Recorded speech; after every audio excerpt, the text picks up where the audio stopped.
les habla María Urbano, su agente de finca raíz en la Bahía de Tampa, y esta es la actualización inmobiliaria de hoy, 10 de abril del 2023. Bueno, comencemos con un informe favorable sobre la inflación. La Fed parece por fin estar tomando las riendas sobre los precios altos.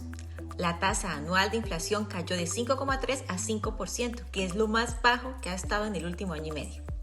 Sin embargo, los altos funcionarios de la Reserva Federal siguen sugiriendo que todavía se necesita otro aumento de tasas de interés, de 1/4 de punto al menos, para poder entrar así en una pausa. Ojalá que esto suceda pronto. Eso se decidirá en la reunión próxima del Fed en mayo, ya que los funcionarios de la Fed también evaluarán aquellas consecuencias de nuevas subidas de interés en el sistema bancario. Se notó también una caída del indicador GDP, que significa Gross Domestic Product, o en los países hispanos es lo que se le llama el BIP, Producto Interno Bruto. Los datos muestran un gasto de los consumidores más débil y una disminución de las ganancias corporativas. Esto es bueno para la inflación, no muy bueno para una recesión, pero ahí vamos. El informe semanal de desempleo muestra que 198,000 personas solicitaron beneficios, el cual ha estado subiendo en las últimas 3 semanas, pero sigue siendo un número muy bajo e indica que el mercado laboral se mantiene fuerte.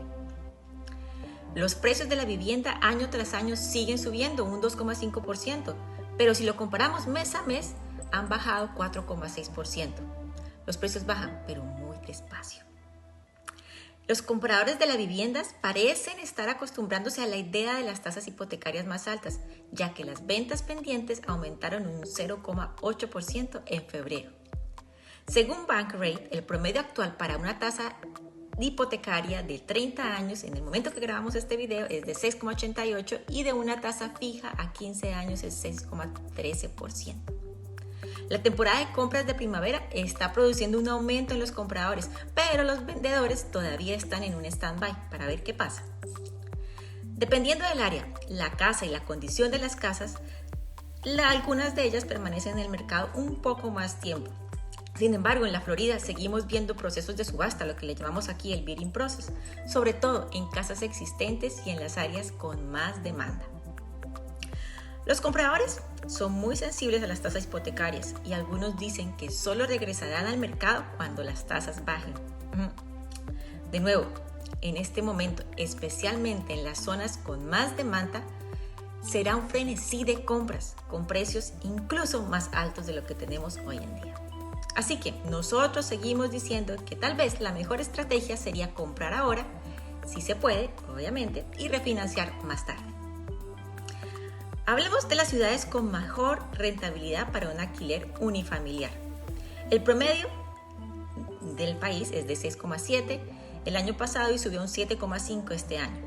Los alquileres de viviendas unifamiliares están aumentando bastante rápido y según algunas encuestas, 3 de las 5 principales condados con alta rentabilidad de alquileres se encuentran aquí en la Florida, incluidos los condados de River, Florida, de Collier y de Port Charlotte, o Punta Gorda, cerquita.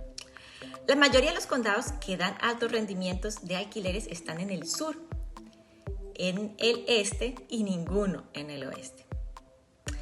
Con estos intereses tan altos, algunas áreas, la brecha de ahorro para alquilar un apartamento puede ser mejor comprar que comprar una casa, especialmente si se van de un apartamento a una casa nueva en construcción con altas tarifas de HOA y CDD. Sin embargo, no cabe duda que en la mayoría de los casos siempre será mejor comprar que alquilar.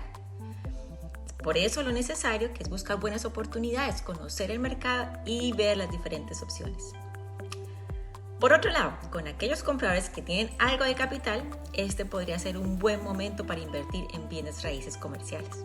Como ya lo hemos discutido en nuestros updates anteriores, más de $1 millón en préstamos vencen en los próximos 2 años y debido al aumento de las tasas de interés, se espera que las condiciones de pago sean más desafiantes y esto crea un entorno oportunista para los inversionistas con efectivo disponible. Por eso, como siempre, búscale el lado positivo a cada situación. Esto es todo para nuestro update de hoy. Échale un vistazo a nuestro canal de YouTube y déjanos un comentario. Y mantente atento a la próxima actualización, porque hablaremos sobre las estrategias que puedes usar para poder trabajar con estas tasas tan altas de interés. Que tengas una bendecida semana de resurrección y hasta la próxima.